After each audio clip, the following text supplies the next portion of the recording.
இடத்திலே அதே கடம்பக்குடி தட்டி தட்டி தலையில இருந்த பால்பான பொத்துனு கீழே விழுந்து பொத்துன்னு விழுந்தது. போச்சா போச்சா போச்சா. இன்னைக்காவது பாலை கொண்டு போய் வியாபாரம் பார்த்துட்டு வந்துடலாம்னு பார்த்தோம்.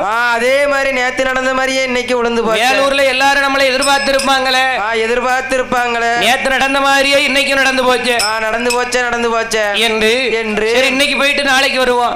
நாளைக்கு வருவோம் என்று மனதிலே நினைத்து அப்படி எட்டோடு 8 நாளா 8 நாளா ஏதொரு வங்கையவர் பால்பான தலையில் வைத்து அந்த பாவையவ வரபோது என்ன உடைந்தது ஒரு இடமறிய அந்த கடம்ப கொடி காலில் தாண்டி கடம்ப கொடி காலில் தாண்டி பால் பானை அது உடைந்து